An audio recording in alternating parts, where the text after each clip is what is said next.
के दर्शन करेंगे थोड़ी देर में और माता जी के पवित्र श्री श्वेजी महाराज जी के दर्शन होंगे। और जैसे आप लोगों ने काफी देर से धैर्य बना के रखा है और बड़े शांति से प्रेम से बैठे हैं, ऐसा ही परसेंट। और आज सबसे बड़ी खुशी की बात यह है कि महाराज जी के अमृत में आशीर्वाद प्रवचन आप लोगों को हम सबको, उसके लिए मेरी आप लोगों से हाथ जोड़ के प्रार्थना है कि कोई किसी प्रकार की अशांति नहीं करेंगे, शांति से प्रेम से सत्संग सुनेंगे। और जब श्री महाराज जी कहेंगे कि दर्शन करो, तो जैसे आपका सेवा दल आपको बताएगा उसी हिसाब से आप लोगों ने बड़े प्रेम से शांति से दर्शन करना है। और सभी लोगों के लिए भोजन भंडारे की व्यवस्था है। जिन लोगों ने खाना खा लिया है वो दर्शन करके निकलते जाएंगे और जिन्होंने नहीं खाया है वो लोग भी भोजन प्रसाद ग्रहण करते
प्रेमी सज्जनों,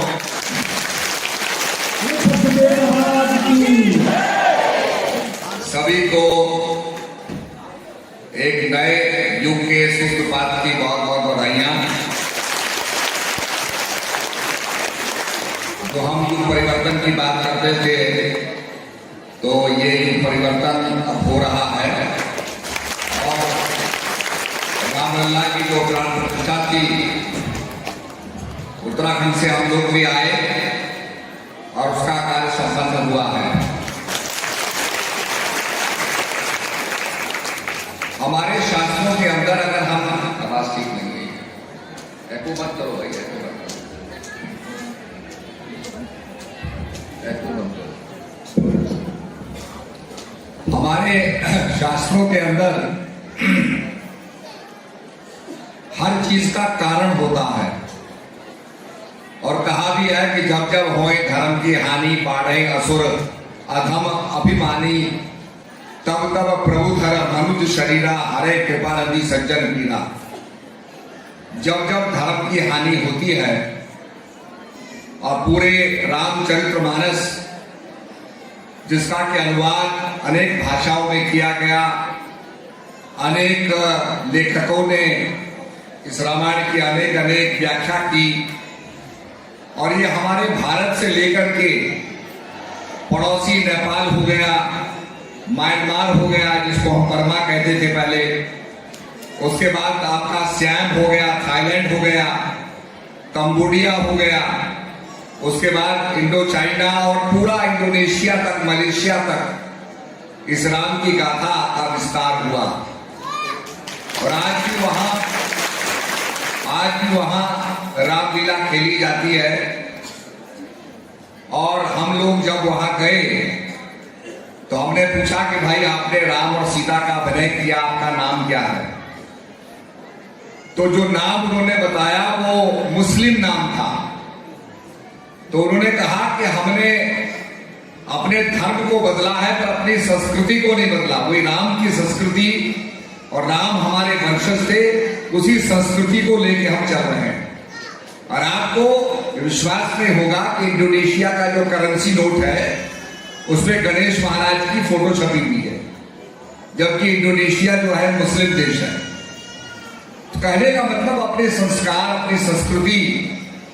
तो कारण की बात मैं कर रहा था।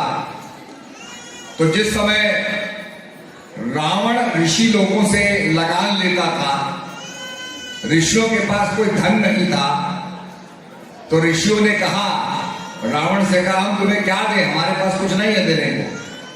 तो उसने कहा तुम्हारे पास खून तो है, अपना खून दो। तो घड़ा भर करके ऋषियों ने खून दिया और खून के साथ साथ श्राप भी दिया कि यही घड़े से तेरा अंत होगा, अंत करने वाली तेरा पैदा होगी। तो उस समय आता है, कुछ रामायण में आता है कि रावण ने कहा मैं इसको मार दूं, खत्म कर दूं। तो आकाशवाणी हुई ऐसा मत करना, तुम्हारी मौत तत्क्षण हो जाएगी। तो अपने उस काल को कहां मैं गाड़ूं, तो तो सुदूर क्षेत्र जनकपुर में उसने उसको गाड़ा। ये तो श्राप है, उसको धरती में गाड़ दिया। धरती में गाड़ा तो वहां बहुत ज्यादा जो है फैमिन हो गया, सूखाग्रस्त हो गई धरती। राजा जनक ने हल चलाया, वहां किसानों ने हल चलाया तो सीता के रूप में एक कन्या मिली। और इधर जो है नारद को बड़ा अभिमान हुआ कि मैं तो बहुत बड़ा ज्ञानी और ज्ञाता हूं। तो उसको समझाया लोगों ने कि तुम देखो ये बात कभी भगवान विष्णु से मत कहना। पर नारद कहाँ चुप रहने वाला, बड़ा अहंकार आ गया तो भगवान से कहने लगा मैं तो बड़ा ज्ञानी हूं। तो भगवान ने कहा कि नारद का मोह भंग करना है। और आपको सब कथा पता है कि राजकुमारी के मोह में फंसते हैं, भगवान से कहते हैं प्रभु मुझे अपना रूप दे दो। भगवान ने बंदर का रूप दिया और जब बंदर का रूप लेकर के जाते हैं और उनकी हंसी उड़ती है और भगवान शंकर के पार्षद कहते हैं अरे नारद तुम अपना कुएं में जाकर के रूप तो देखो, अपनी परछाई तो देखो। तो नारद जब झांकते हैं तो अपना रूप पाते हैं, बंदर का रूप पाते हैं। हम लोग कुआं में गए तो दूल्हा बैठा था घोड़े पर, उसके हाथ में शीशा था। हमने कहा भाई शीशा क्यों ले रखा है? कहीं इसका मुंह बंदर का ना हो जाए, अपना मुंह देखता रहता है। तो ये परंपराएं हमारे फिर हमारे सामाजिक कृत्यों में भी आने लगी। तो उस समय नारद को इतना क्रोध आता है तो नारद का श्राप देता है भगवान को कि जैसा मेरा हाल हुआ है ऐसे आपका भी हाल होगा, आपका भी विछोह होगा और आपको भालू बानरों से ही मदद मिलेगी। तो वहीं पर से दो गाथाएं आती हैं और पूरी रामचरितमानस के आधार रख देती है। और फिर तो हम जानते ही हैं कि नेगेटिविटी को दूर करने के लिए जब जब होए धर्म की हानि, बाढ़े असुर अधम अभिमानी। तो कहने का मतलब प्रभु राम को लाना है। निश्चित रूप में हमने प्राण प्रतिष्ठा कर दी, जो हमारे शास्त्रों में जो लिखा है उस पद्धति को हमने पालन किया। प्रभु राम जो होते हैं वो कैसे आते हैं? तो शबरी के यहां जब गए तो भगवान ने मुहूर्त में निकाला, हम शबरी बन जाएंगे तो प्रभु हमारे पास भी आएंगे। इसलिए इस युग में राम ही को आना नहीं है बल्कि शबरी को भी आना है। शबरी को जब शबरी ने भगवान को बेर दिए, भगवान ने बेर खाए तो भगवान ने शास्त्रों से नहीं पूछा कि मैं शबरी की बेर खा सकता हूं या नहीं खा सकता हूं। तो वो कहते हैं कह रघुपति सुन भामनी बाता, मानो एक भक्ति कर नाता। मैं केवल एक नाता मानता हूं, only one and only one, और वो है भक्ति का नाता। जात पात कुल धर्म बड़ाई ये सब मैं नहीं मानता हूं। और भक्त ही नर सोई कैसे, बिन जल बादल बरसाई जैसे। तो यहां भक्ति की बात कही गई और भक्ति सारी चीज का सार है। तो इसलिए इस भक्ति को अपने जीवन में अपनाएं। ये बहुत परम सौभाग्य की बात है कि हम ऐसे ऐतिहासिक क्षण में जी रहे हैं, काल में जी रहे हैं जहां परिवर्तन, युग परिवर्तन हो रहा है। और निश्चित रूप में अगर प्रभु राम आएंगे तो क्या है कि रावण का अंत होगा। निश्चित रूप में रावण का अंत होगा, नेगेटिविटी का अंत होगा। और यही भगवान कहते हैं जब जब हुए धर्म की हानि, बाढ़ई असुर अधम अभिमानी, तब तब प्रभुधर मनुष्य शरीरा, हरे कृपा नदी सज्जन पीरा। तो सज्जनों, इसलिए अपने हृदय के अंदर हम भक्ति भजन करें और एक मर्यादित जीवन को अपनाएं। अभी अभी आपने देखा कि इसके लिए बहुत से कर्म कांड किए गए, उपासना कांड किए गए, तपस्या की गई, भूमि शयन किया गया, व्रत रखा गया ताकि हमारी शुद्धि हो।